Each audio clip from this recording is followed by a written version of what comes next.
it goes really to what the ordinance says our primary duty and responsibility is to advise on policies impacting policing in Seattle. And what I'm excited about is that we have a lot more capacity to do that now that we have a lot of the kind of structural, procedural things sorted. And today is going to be, I think, a really exciting opportunity for us to really dig into that and lean into why each of you wanted to be on this commission. So I'll just leave it there because there's a lot more to say when we get to that part of the agenda, but I'm excited about it. Thank you. And now we'll hear from our executive director, Dr. Colley. Thank you. So first I want to say happy holidays to everyone. I appreciate all of you for your commitment to the work we're doing here, especially around this time when everyone's really busy. Something I mentioned last week that I want to emphasize again is the important work of building up our staff. As I mentioned at the last meeting, the communications advisor position is still open. It closes on December 26th. And I encourage you to share this with your networks if you know someone that wants to take on this work and join our team. The preliminary count from recruiting, I met with them yesterday, is about 40 applications so far. And so that's actually pretty good in terms of the nationwide search we did to get someone to really bring those skills to the communications team. So even though he's not here, I do want to thank Commissioner Lars Erickson for his willingness to be part of the hiring process and bring his expertise to this role specifically. And I also want to thank Commissioner Tyler and Commissioner Dickerson for being willing to interview with the consultants that we've hired to help us revive the communication strategy of the CPC. So there's many ways for you as commissioners to get involved and stay involved, even with some of the internal processes we're doing. So the next position that's up is the policy director. So this is the position that I still hold right now, and I will hold this until it's filled. So as I mentioned, I met with recruiters for the initial plan, and I will share the job ad when posted. This is a very important position for the CPC because of the ordinance mandates, as Commissioner Merkel noted, about policy change and development guided by community input.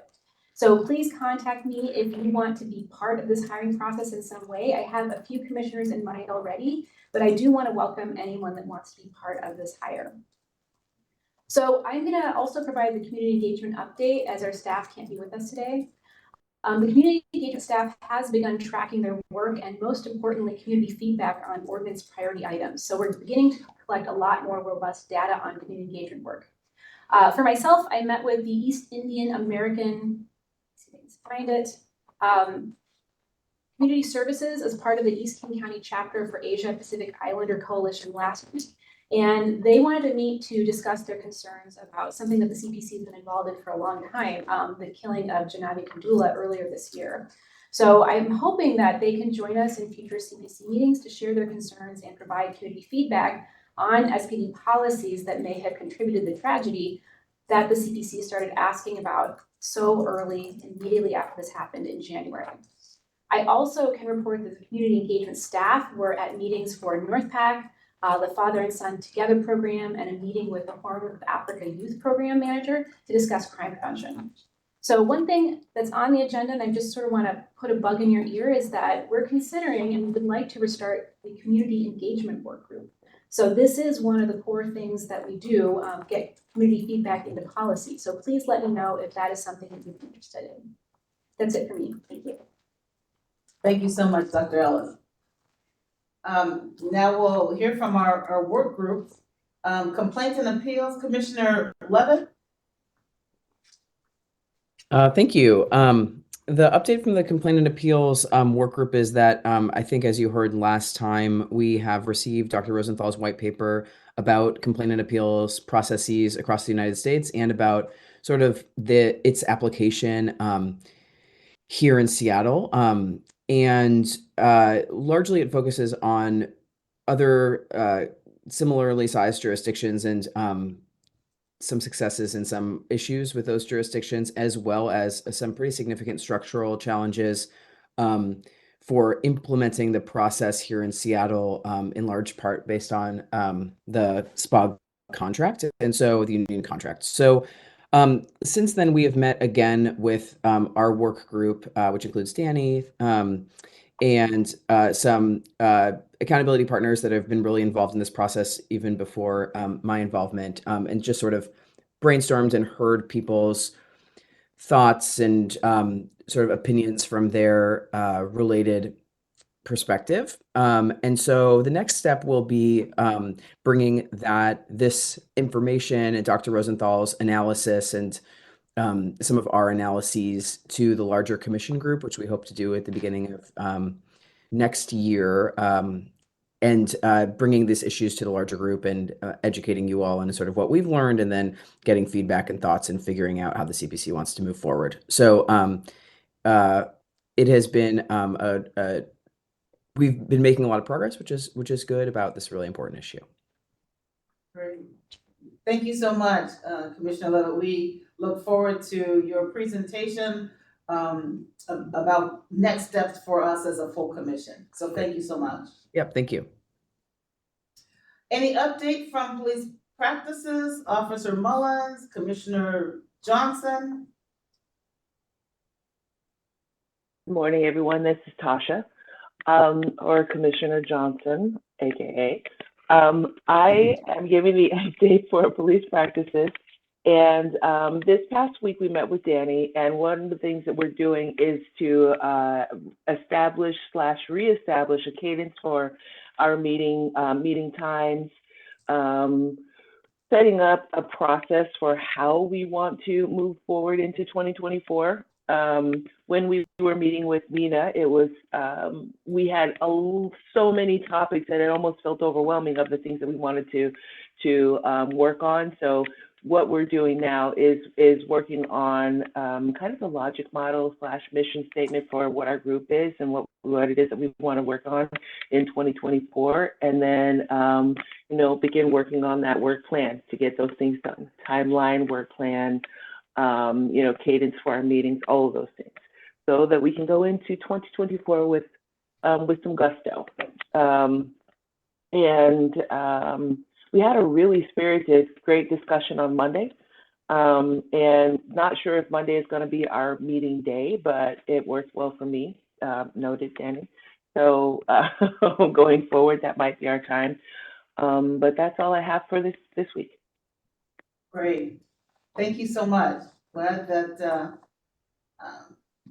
that work group is up and running and ready to move forward. Can I add a little bit to that? Sure. That was great, Tasha.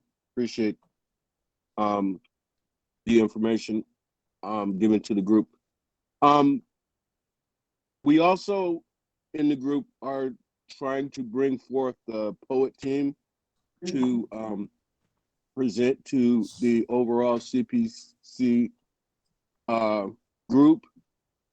They've already done a presentation for us, and they want to do it for the CPC at large. So we're still trying to get that organized and put together so that they can come in and do a presentation about what the poet team is all about. And the poet team is a protest management unit that has been pretty effective in the last year or so. So thank you.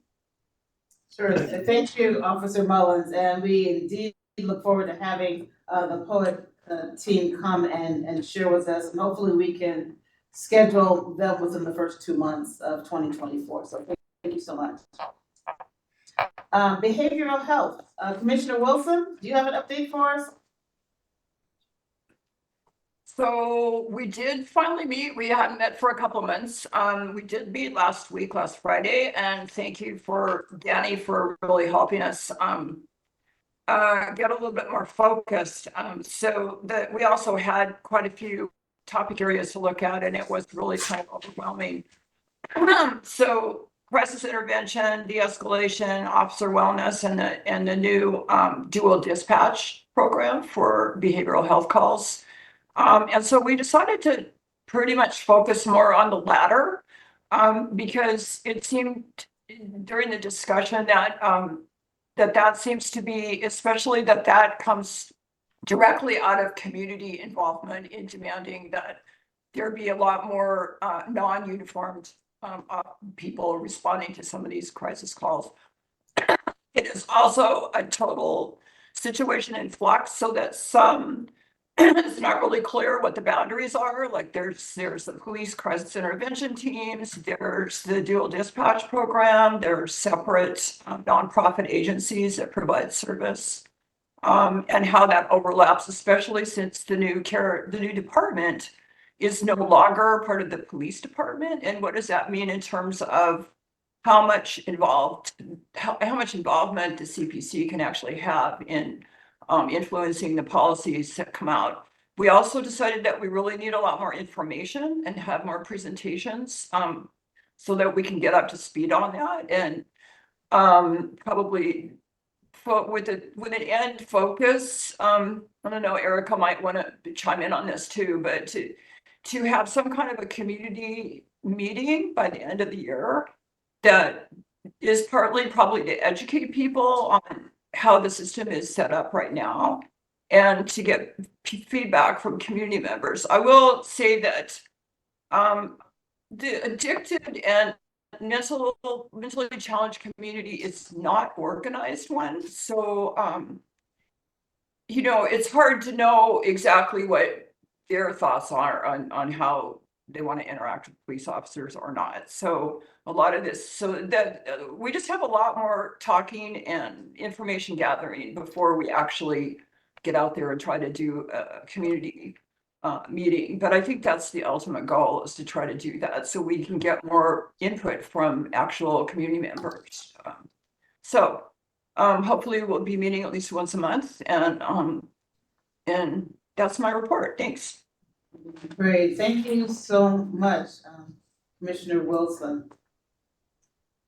Anything else to add from our work groups?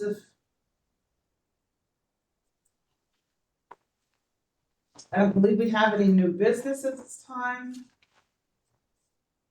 So we can go ahead and move to our next topic, which is a commissioner discussion on our CPC goals and planning for the coming 12 months.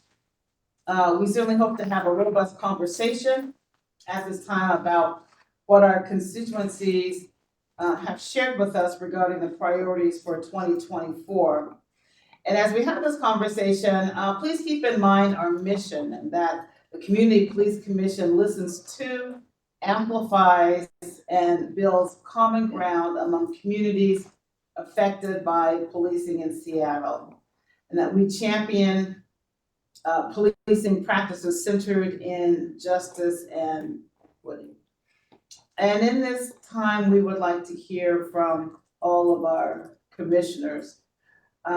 So if you would like to share what you have heard from your constituents about where we need to focus some energy, please share at this time, and then Commissioner Merkel will facilitate this conversation and the balance of this meeting.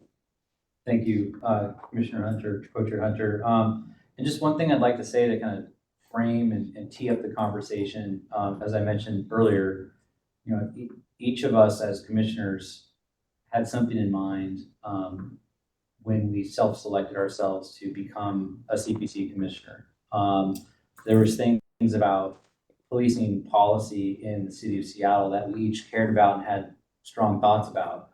Otherwise, we wouldn't have volunteered to do this work. So, like I said, we've spent a lot of time in 2023 getting things right as an organization, and also responding to issues as they come up, working on the consent decree litigation. So there's a lot of things that we've been doing, but we've been doing our job as a reactive entity because we can't plan for everything, and we need to be responsive to things that happen. But what we'd like to see happen more in 2024 is to follow a plan and have some goals that we set forward. And so it was with our mission in mind, and also the ordinance requirements in mind, for us to advise on policy with respect to policing in Seattle, with community engagement input, that we wanted to have a meeting like this. I should also say that this is similar to the types of discussions we have at the governance committee. which the co-chairs and the ED sit on when we do a lot of the planning for these types of meetings, but we wanted to have that that opened up to all the commissioners.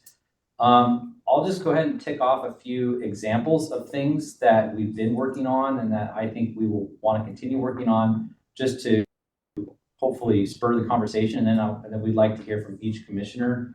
So here are some of the issues that we've continued to work on for many years, some of which are actually new issues. For example, the new SPOG contract. CPC has been engaging on the SPOG contract for many years. We've even written briefs to the federal judge in the consent decree litigation. SPD culture. We've had several meetings this year on SPD culture, and there's been new events this year that have impacted the need to address SPD culture. Emergency response vehicle operation, which was a new issue for this year following the tragic death of Janavi Kandula in January.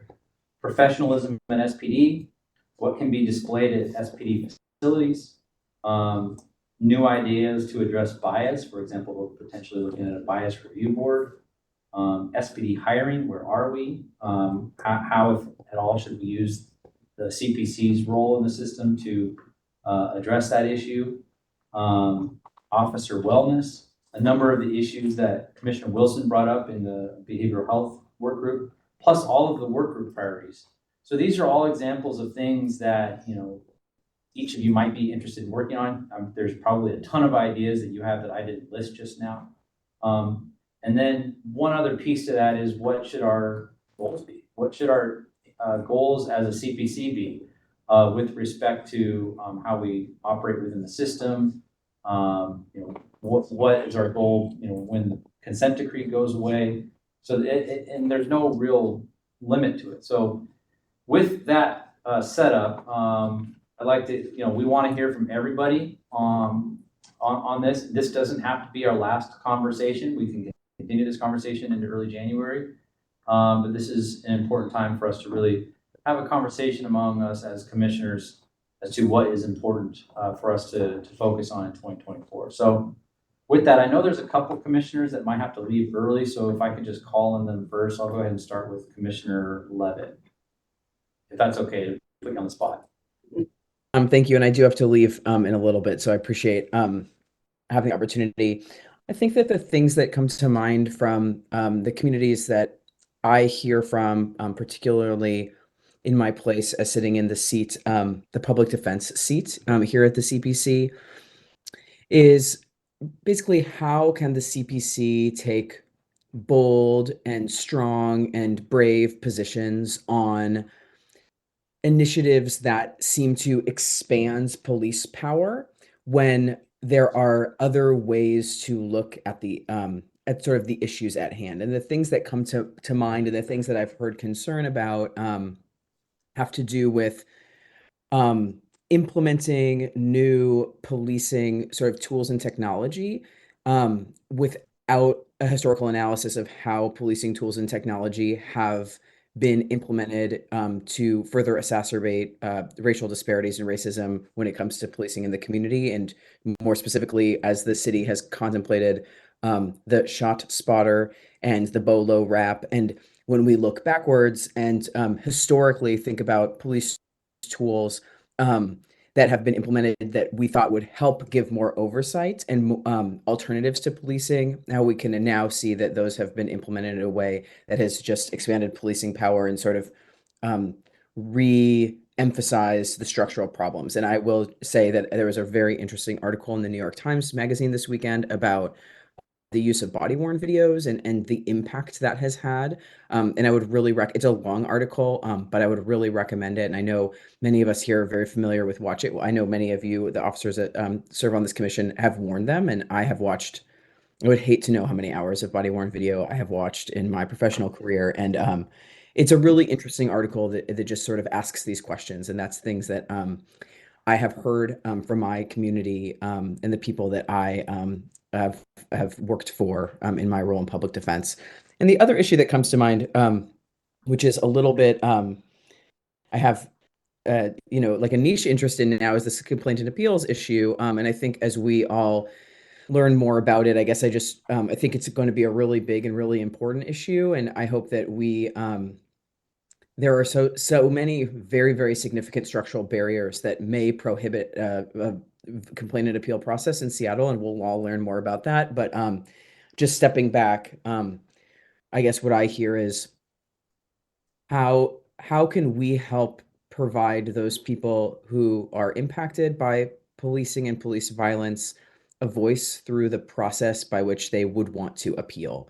Um, and that seems to be a really, really critical point. How can we help people feel like they have the opportunity to be heard in a fair and constructive way? And so I hope that when we learn about the complaint and appeals process, and think more about it, we can censor that voice, which is how to help the people that are impacted feel like they have the opportunity to voice what has happened to them and why they're, obviously disagree with the outcome of the complainant system. So those are the things. I hope I didn't take up too much time, but those are the things on my mind. And thank you, Kali, for posting the link to the article. It was really a really insightful article. Thank you, Commissioner Levitt. Those are really great things, and we appreciate your input. And let's see here. I want to make sure I call on folks that might have to leave early. Commissioner Dickerson, do you have to leave early? I may have to. Yes. Okay.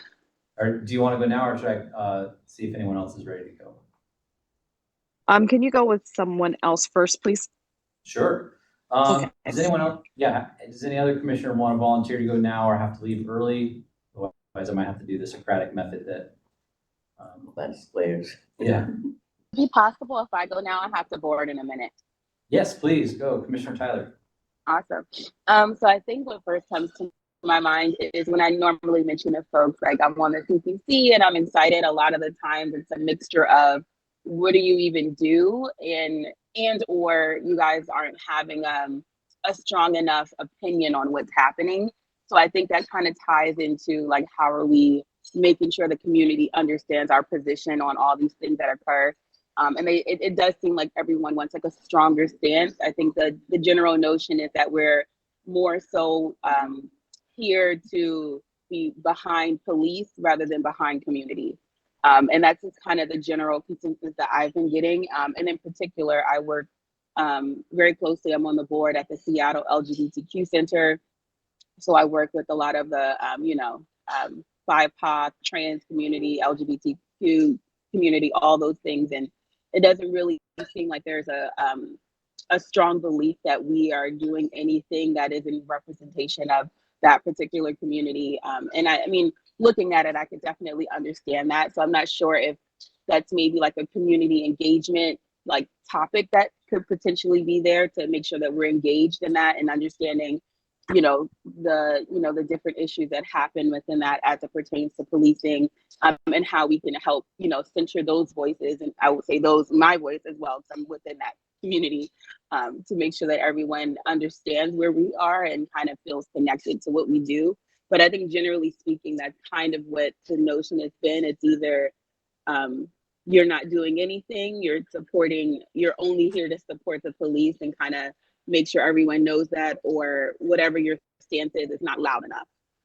So I think, going into I know we're looking at the communications position and all those things. I think that kind of ties into that, but that's just generally what I have been hearing within the communities that I'm in.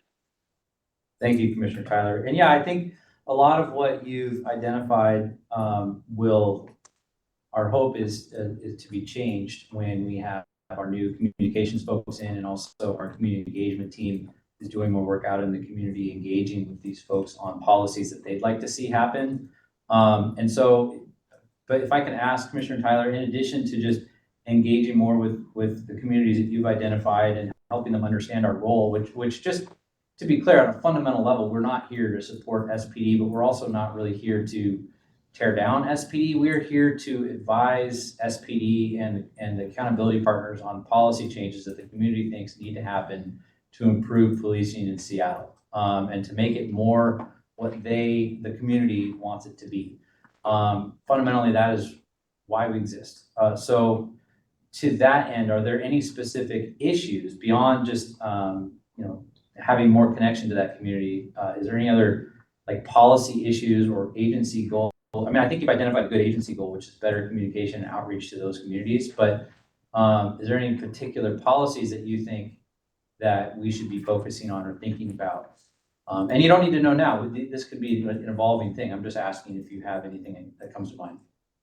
Yeah, I don't think that's a great question. I don't know if there's any particular policy. I just think it's more of a testament to, like, I know what we do and we all know, but I think like we're just in our own echo chamber of like we know what we do. And I think it's just more of a testament to really making sure folks know like this is where we stand. And like you said, we're not here to support SPD, and it's not support or to like be pro SPD or anti SPD. Like we're here for accountability purposes. I just think maybe working around like how to reiterate that, to communicate that effectively. And then I'll have to really think about the policy question. I don't know if there is any particular policy. I mean, I think for the most part, the things I hear within the community, excuse me, is more so of like, you know, if I'm interacting with a police officer, like, are they using the correct pronouns? Do they know how to address me? Do they, you know what I mean? Like those kind of questions. And I think there are topics that like I feel, you know, somewhat comfortable speaking about, but I think it is just a greater testament that we need to really work with community engagement teams to like really get into the community, have a lot of focus groups to kind of understand some of the nuances. And I would love to like, you know, help with that in whatever capacity that I can, because I do work, like I said, I am on the board at the Seattle LGBTQ Center, and that's a great resource for the community. But I don't think there's any policies in particular. I think it's just more so like the general interaction and just perception. Thank you, Commissioner Tyler. Can I maybe attempt to put some words in your mouth, and maybe you could tell me if I'm off? When I hear you talk about that, I hear that fall into kind of the bucket of professionalism, culturally appropriate and trauma-informed policing. That is, you know, a policy issue that the CPC works on. Does that fit with something with what you're talking about? I think that's exactly right. Yep, it fits into that broader picture of the cultural competencies. Okay, thank you. Great. Who else is ready to raise their hand before I start calling on folks? Okay. Officer Mullins is ready. Oh, Officer Mullins, thank you. Go ahead. I agree with Commissioner Tyler in terms of our connection with people. I'm on a level where when I talk to people, they don't even know who we are. And I can understand that in certain aspects of our community. There are people who have a lot more important things to do than to worry about the policy of police. They're trying to get something to eat. And I can only think about when I was young and the Black Panthers were in Dayton, Ohio. They had an agenda to try to get information out, to try to get people to participate with them and join them. And I'm not endorsing the Black Panthers, but what I'm saying is they were very effective in getting their message to the community and trying to get people engaged in what they were trying to do and get people to understand what they were trying to do. And they did that in a roundabout way by providing lunches and breakfasts for kids going to before they went to school. All these things bring people in and help to get the message across about what we do. Now, I had a small little lunch program where I handed out lunch bags to people, and it was a hit. However, I'm waiting for permission to be able to do that on a regular basis. People where I'm at, the constituents at which I talk to, are hungry.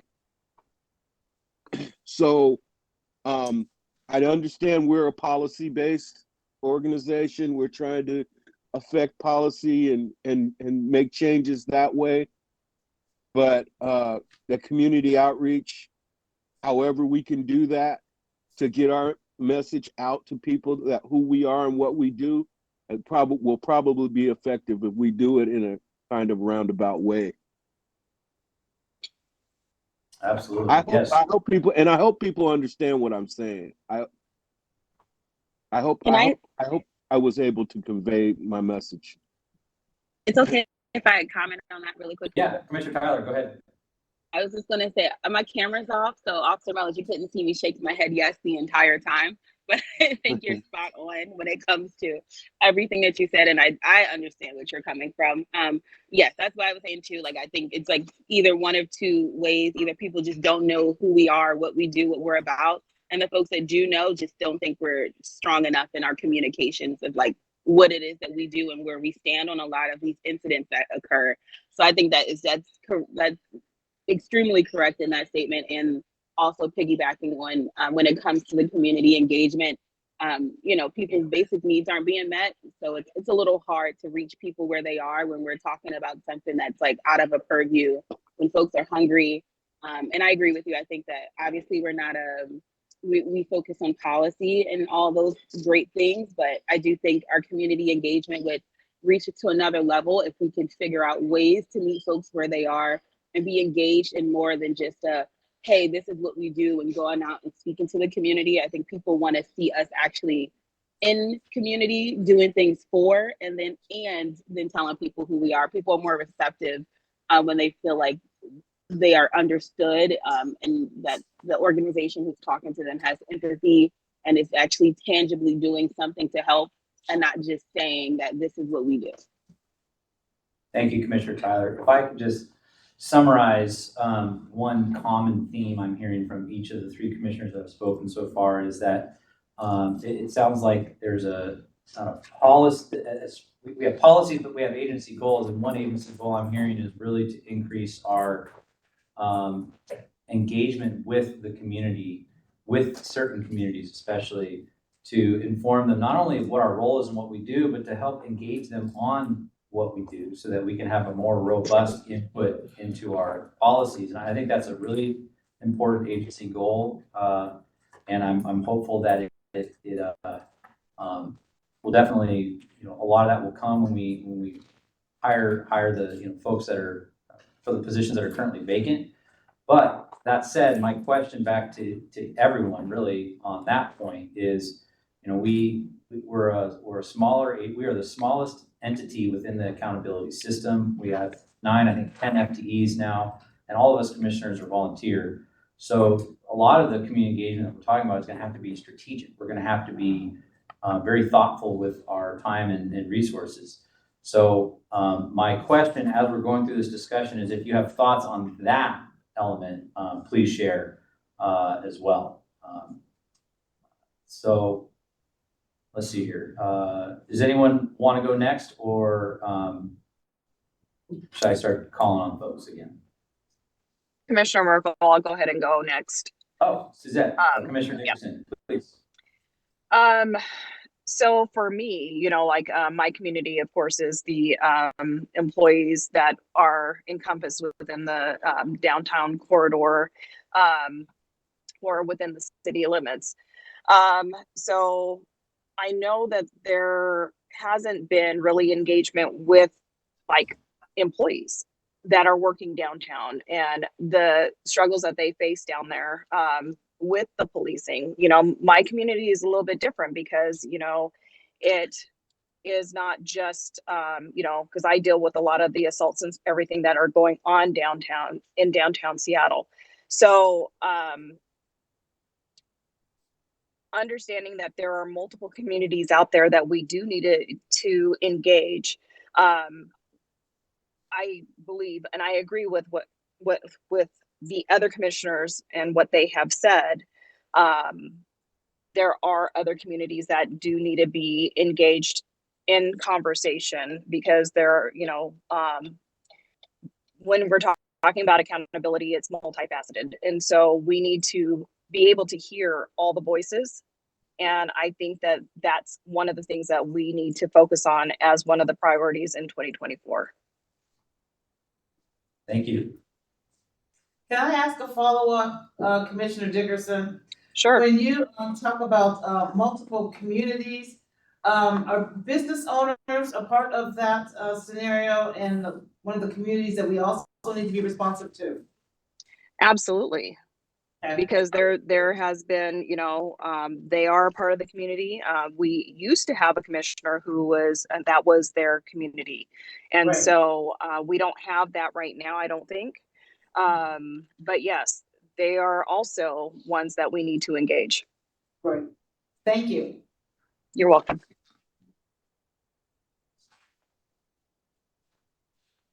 Anybody else ready to go? Thank you, Commissioner Dickerson. Who's ready to go next? Okay, Commissioner Wilson, I was about to call on you next anyway, so go for it. Thank you.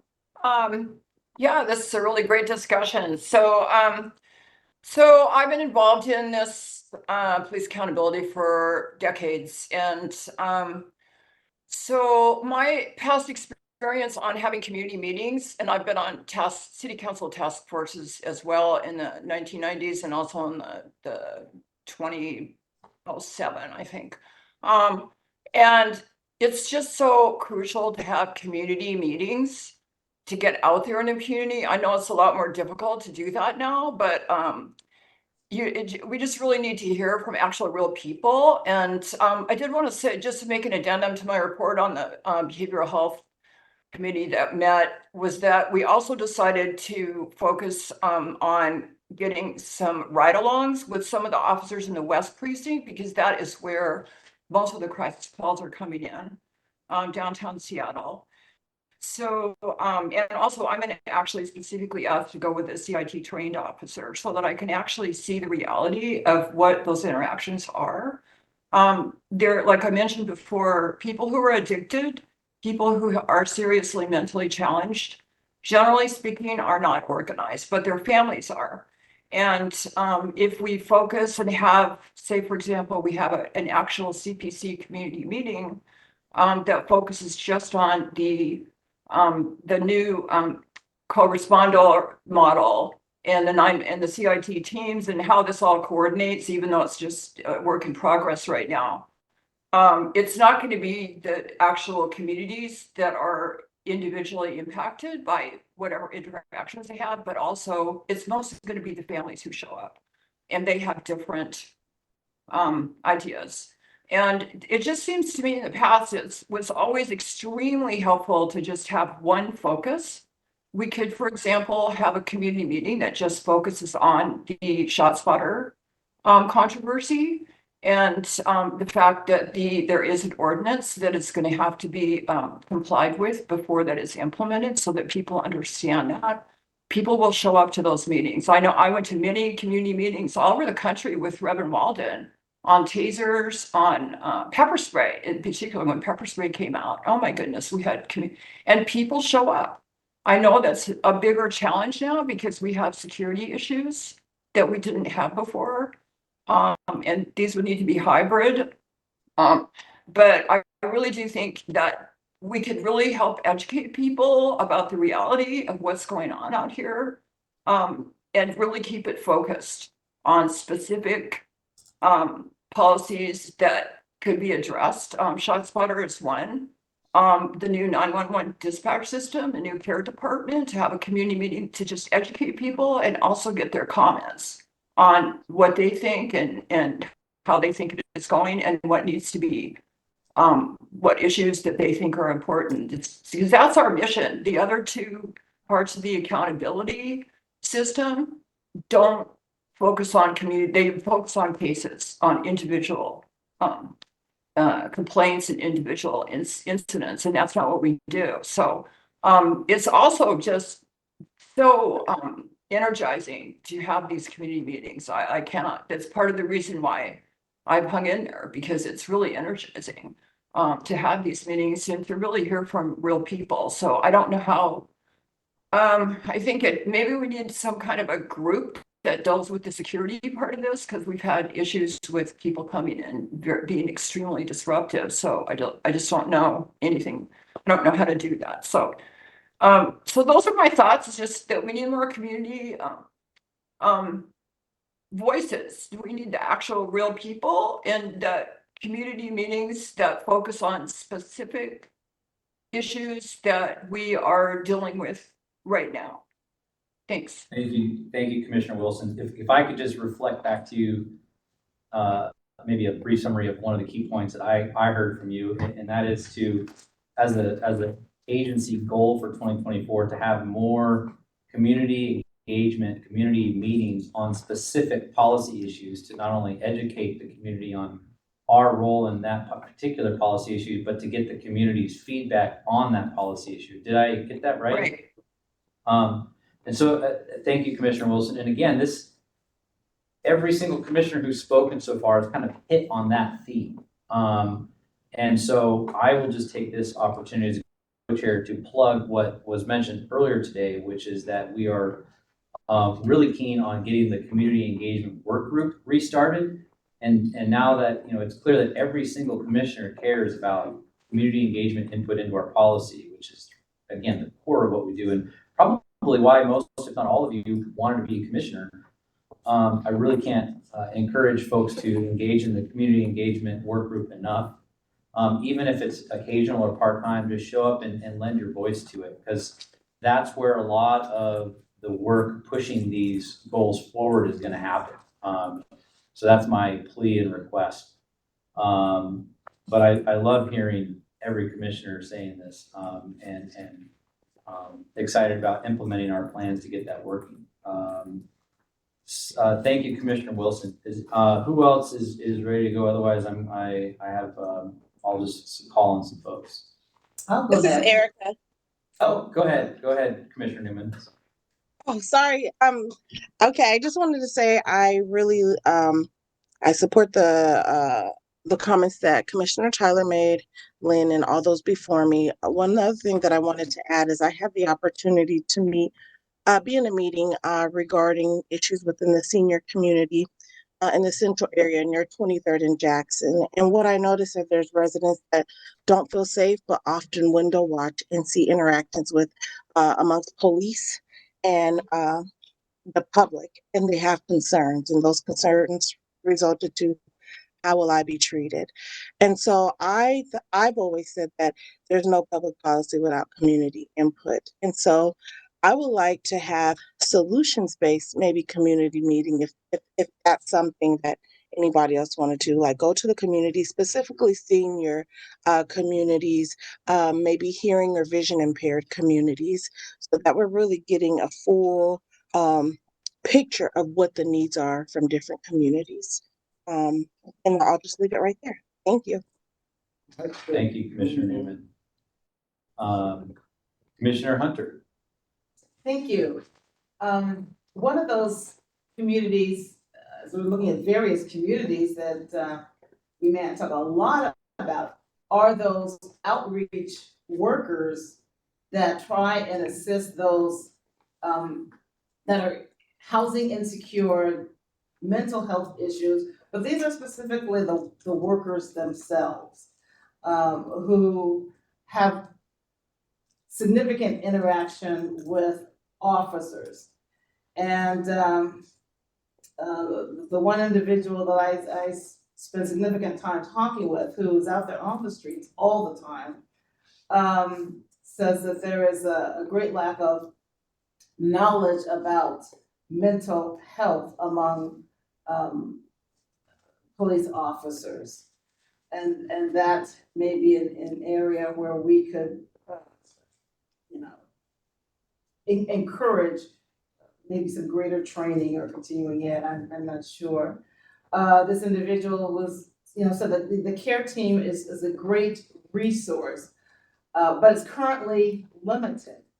And designated crisis responders may need an officer to assist in getting help to a person who is in crisis, and yet the designated crisis responder may have to wait an hour for an officer to show up. Now that could be because of dispatch issues and how it's categorized. And so the person who needs the help needs to go to a facility, doesn't get the help, the crisis responder has to go somewhere before the officer can get there. So that could be a policy issue and how some of the calls are categorized.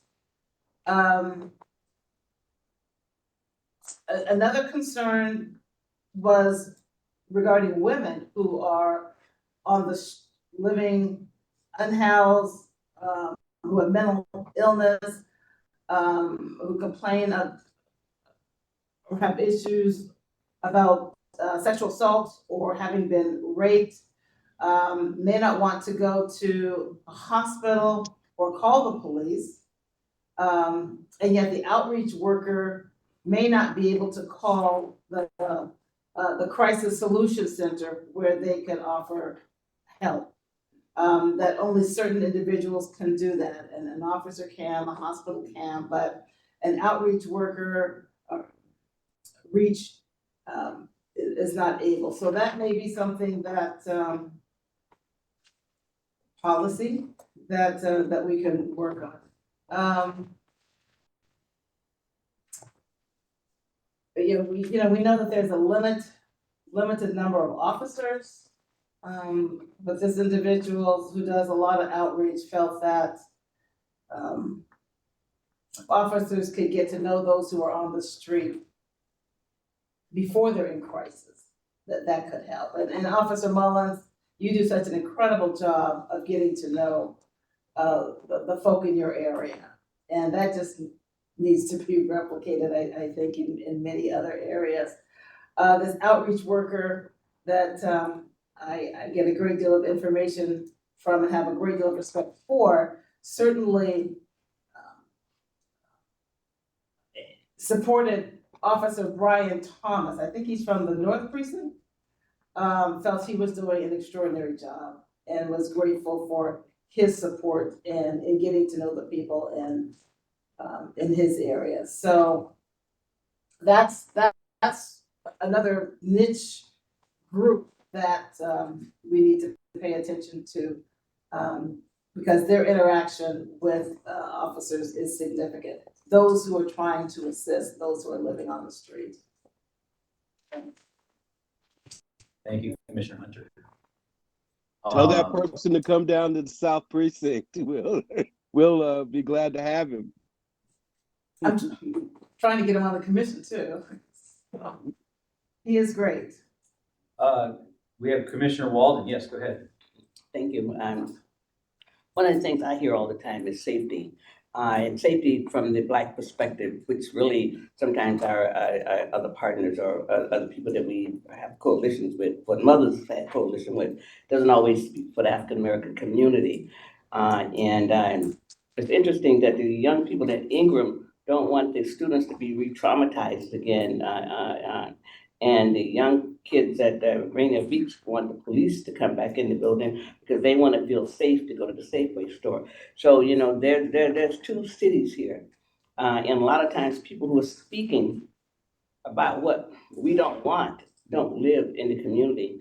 And it seems that of what I'm hearing, that people don't seem to care about Black kids living in trauma.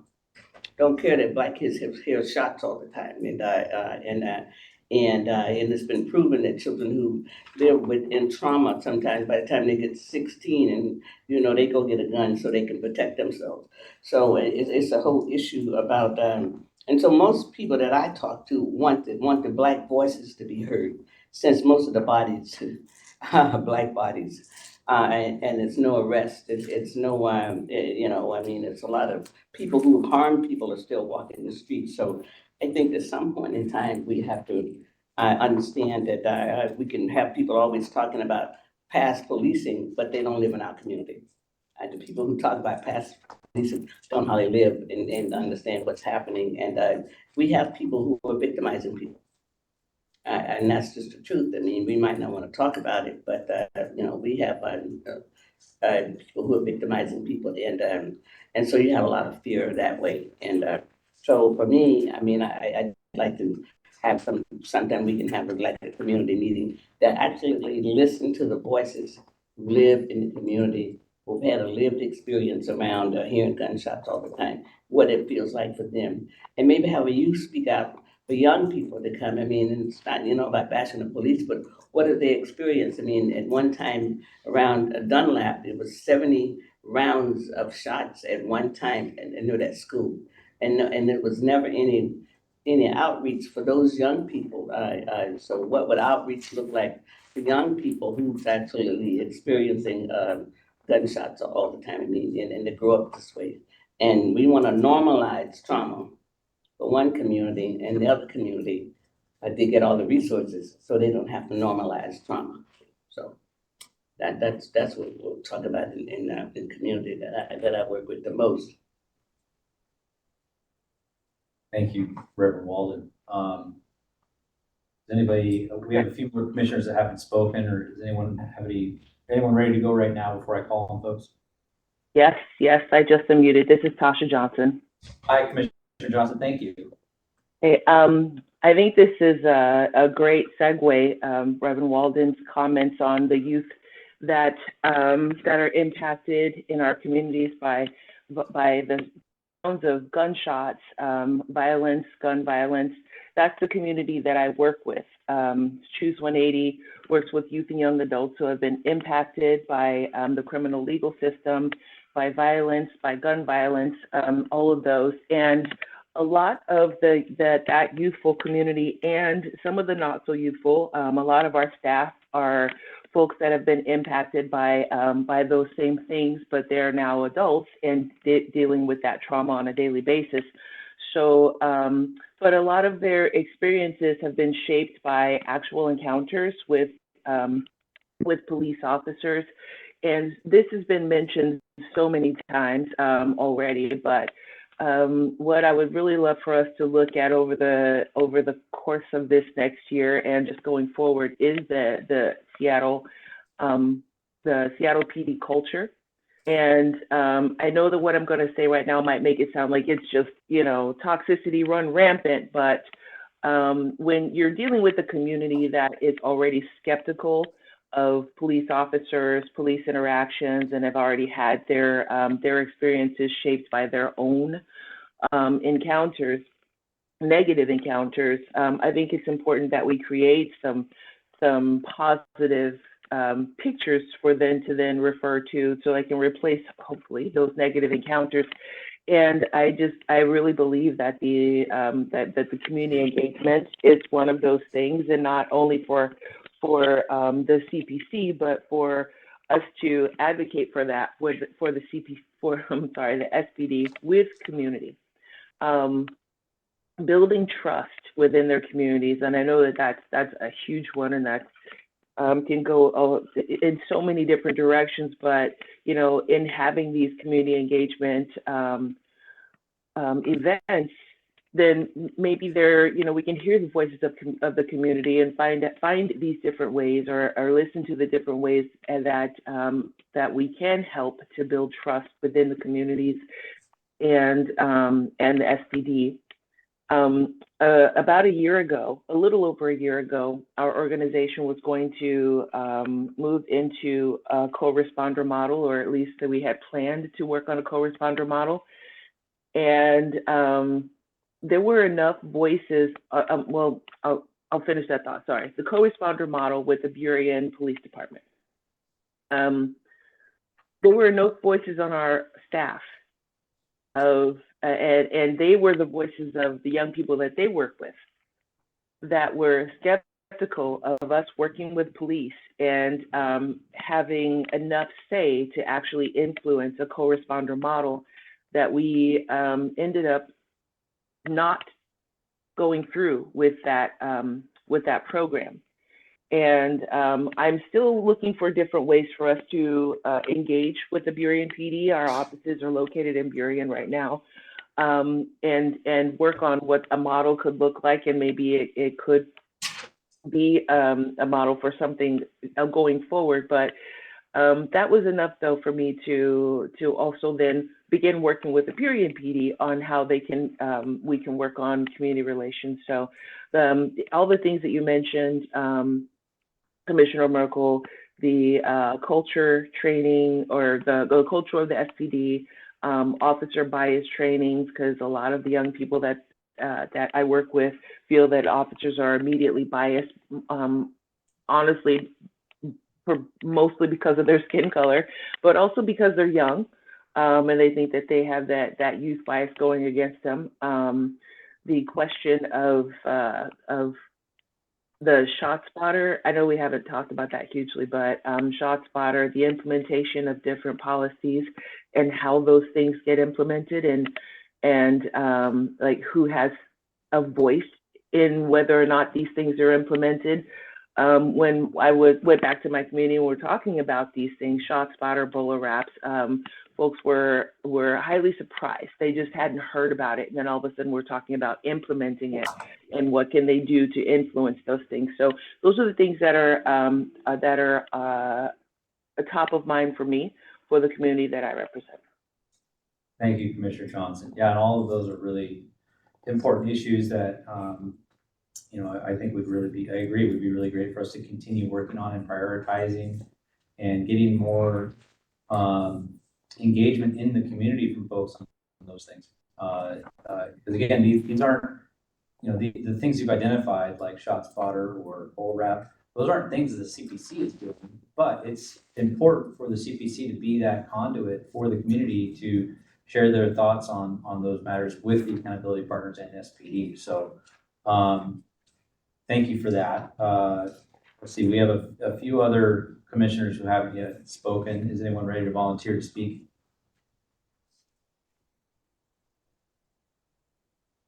I'll go ahead and call on Commissioner Washington. Do you have some thoughts you're ready to share with us yet?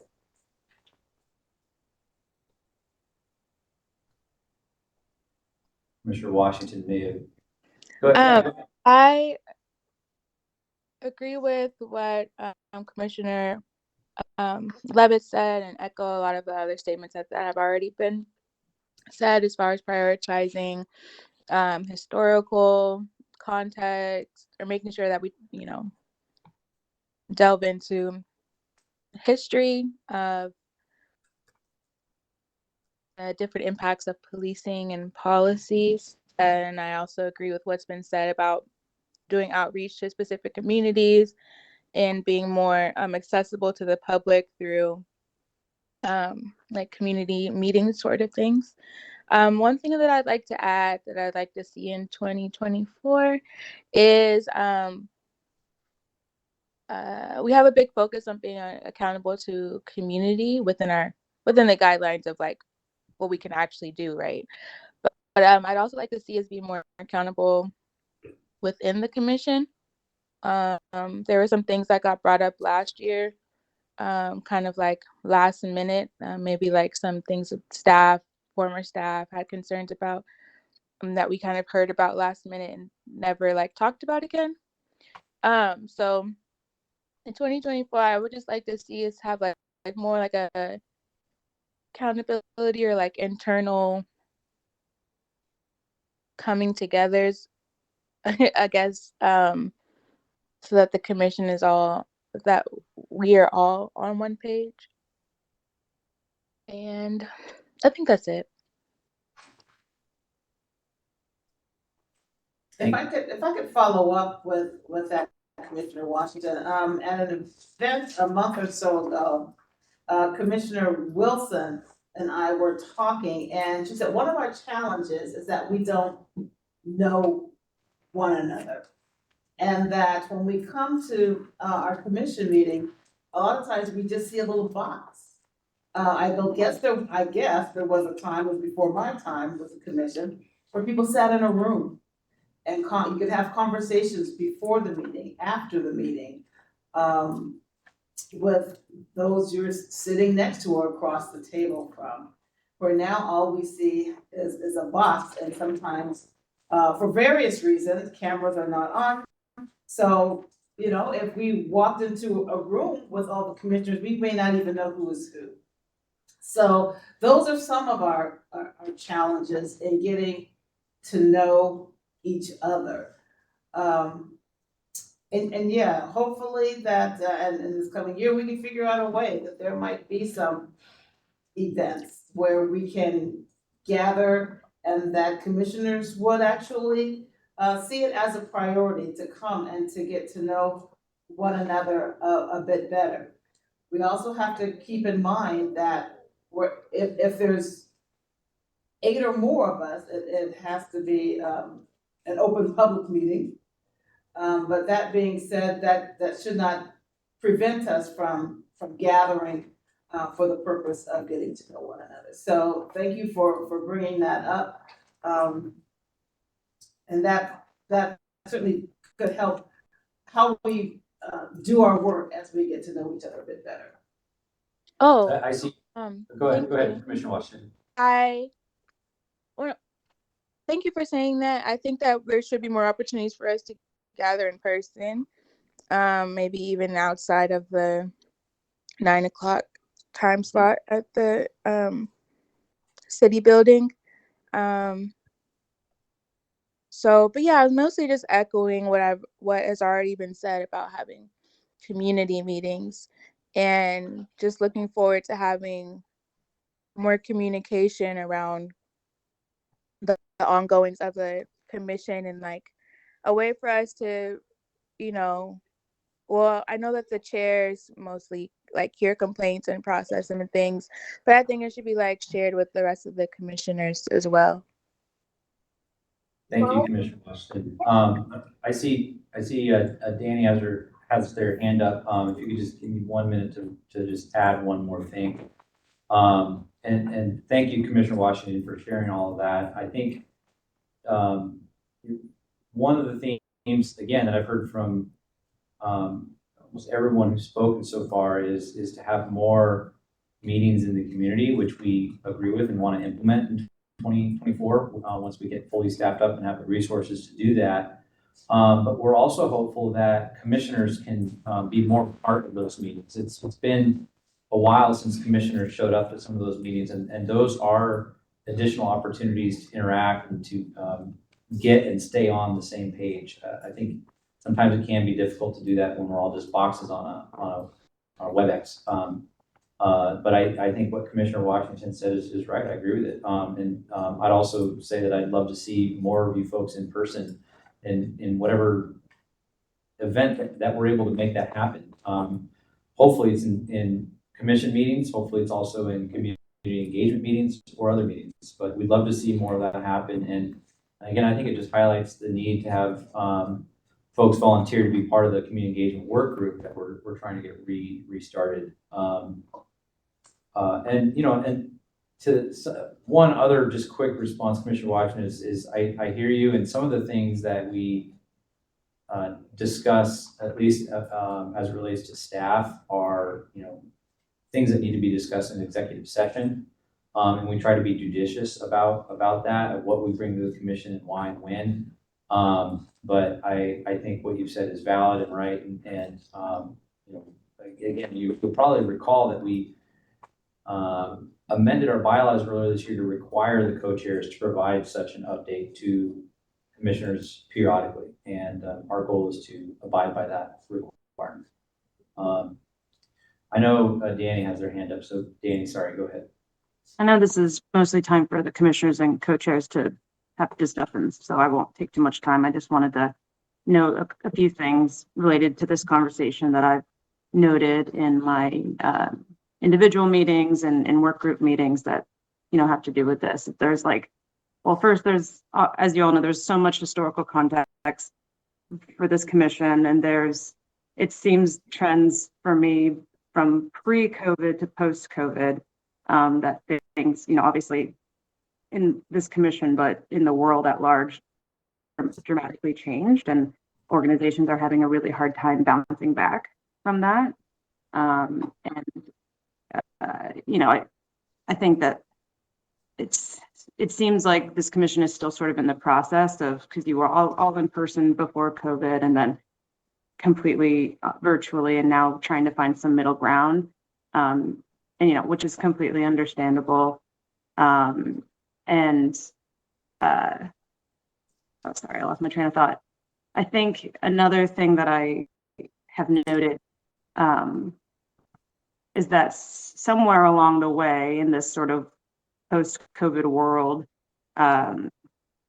where it would be nice for people to come back in person.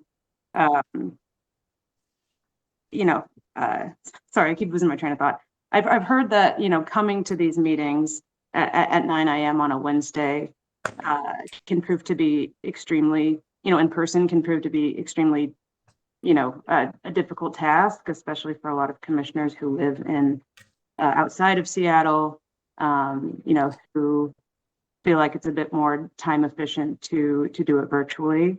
And maybe that's something we can all sort of talk about. And I think that there's been a little bit of, I think, well, I'll just say at some point, some more punitive policies were implemented in terms of when I think revamping the bylaws, punishment for certain things versus incentives. And I think one thing I would like to sort of talk about and see in 2024 is, incorporating more components of restorative and procedural justice within our organization, especially because that's something that we're established to stand for, and sort of pushing against punitive policies, both in policing. And I don't know, something that I picked up just seems like that might be a little bit more of an effective approach to convening in person and virtually. Sorry, that was a little bit of a ramble. I did not prepare to speak today, but I just wanted to put that out there. Thank you, Danny. As far as I can tell, looking at my screen, I think there's one commissioner we haven't heard from, Commissioner Gadke. Thank you, Co-Chair Merkel. Yeah, I really would just be parroting what my fellow commissioners said, about the communication, figuring out how to do outreach to the various groups within the city. And something that comes to mind is, from the police department side, several years ago, we instituted this micro community policing plans, recognizing that within Seattle, there's various communities that expect different services from the police department, what their priorities are, and kind of polling them. I don't know if that could translate into the work that CPC does with the various communities out there. As mentioned, we have, service providers, and each precinct has its own communities within that have different needs or expectations for the officers that work within those precincts. So I don't know, again, if it's scalable for CPC work, but it might be helpful.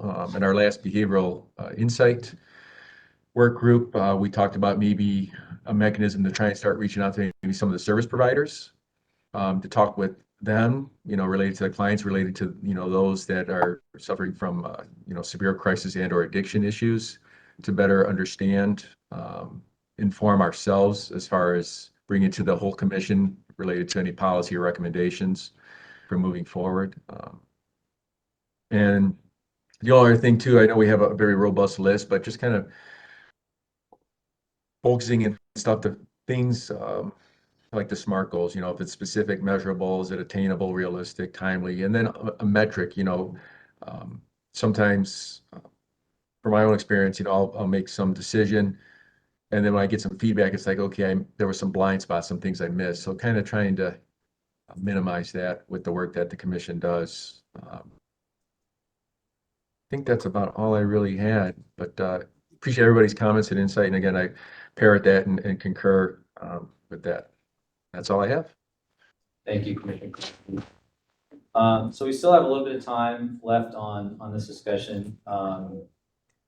Don't necessarily have to take up all of it, but I want to give some space to folks to add additional comments or reactions to other avenues they want to have, anything they want to share at this point.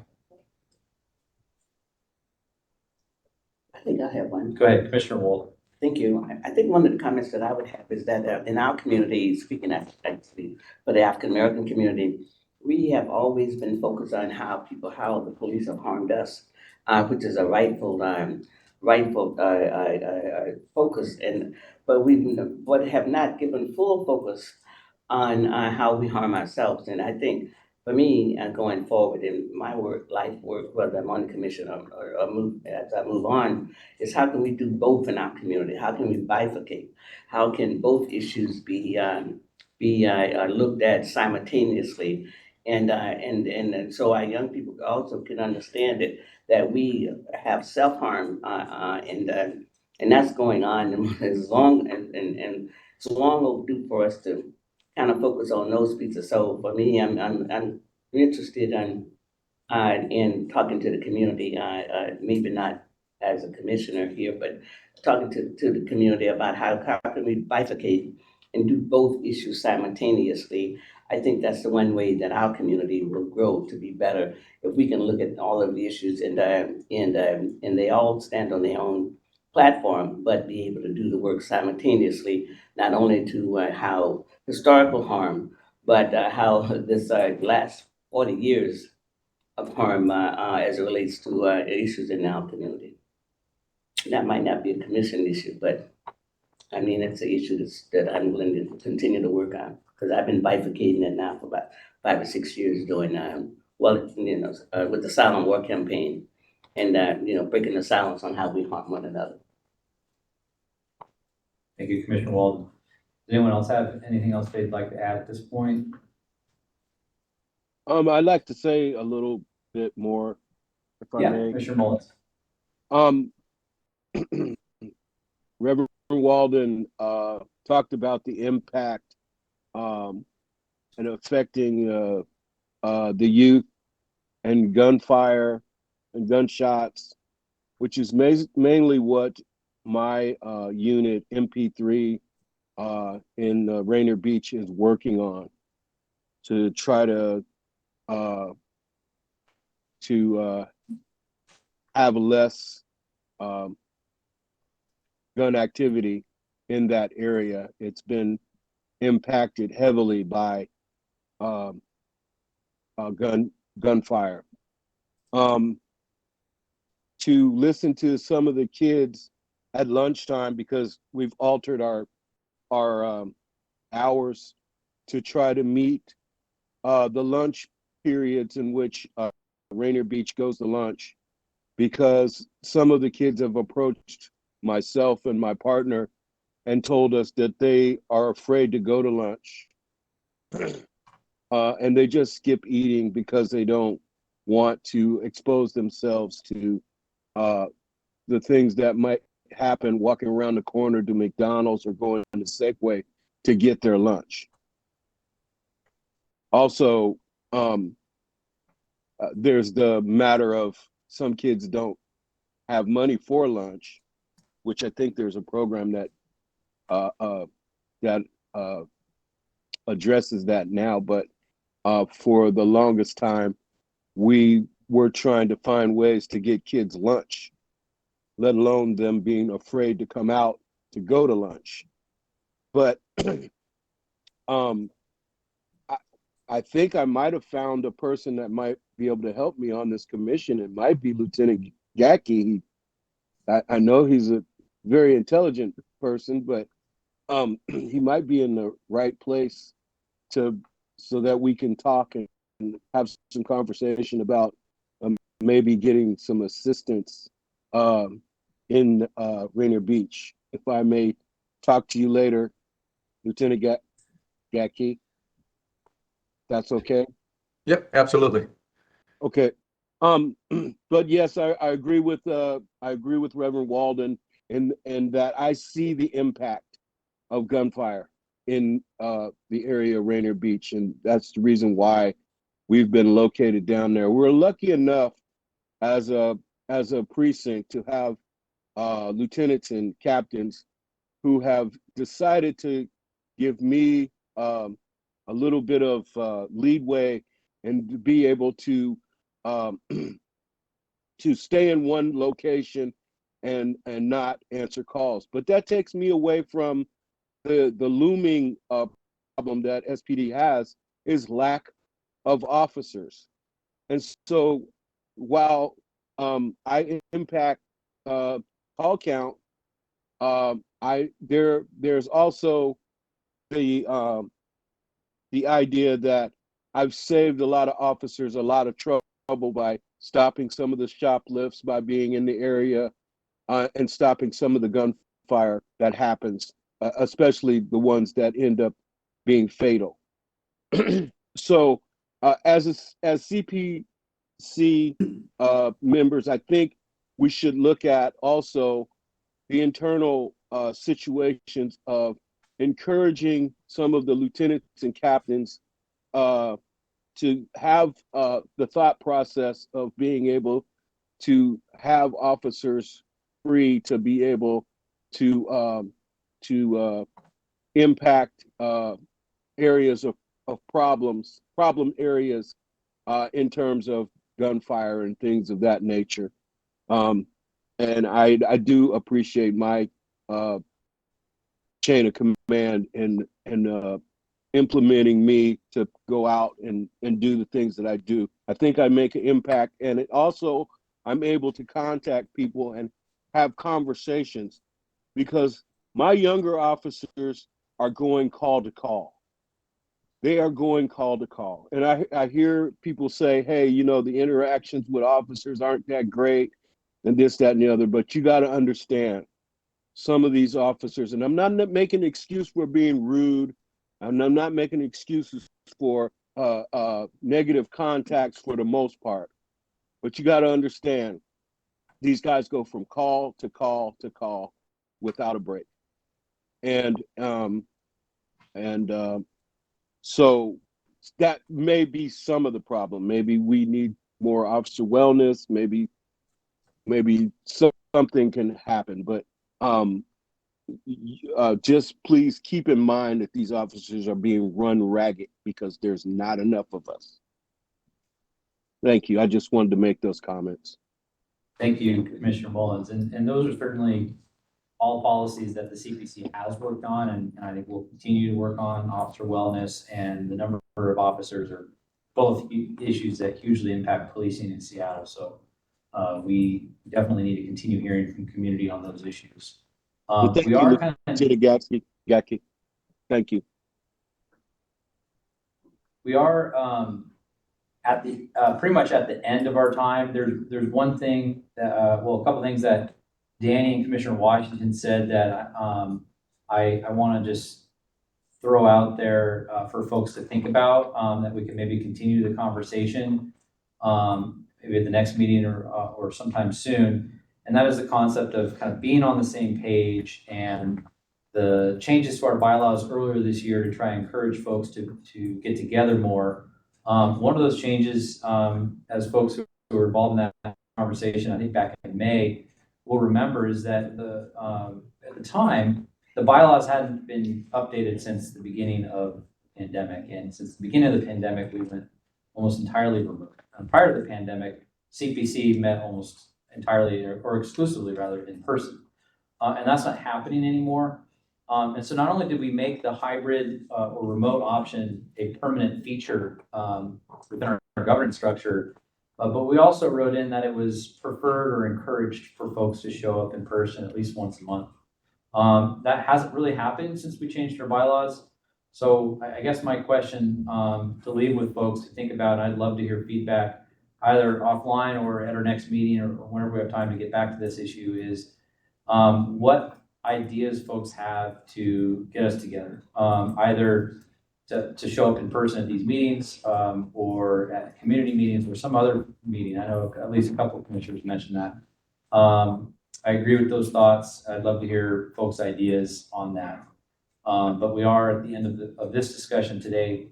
Again, I don't think this is the end of these discussions, because I think this is really important for every commissioner to engage their communities and the commission on how they think the commission should be operating moving forward. So, but with that, we do need to go into executive session now.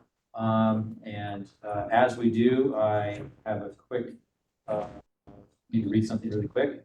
And that is, the commission will now be going into executive session to discuss with legal counsel representing the agency litigation or potential litigation related to a proposed action or practice pursuant to RCW 42.30.110 sub LI. It is expected that the commission will be in executive session until approximately 11 a.m. So at this time, I'm not exactly sure the mechanism going into executive session, but all the commissioners need to go click on that link. I believe that's going to be coming up shortly.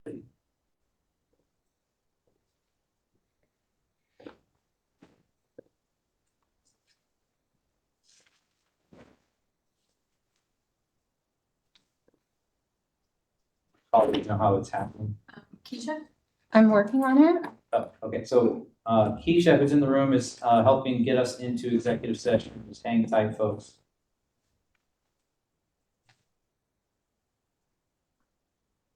Okay, so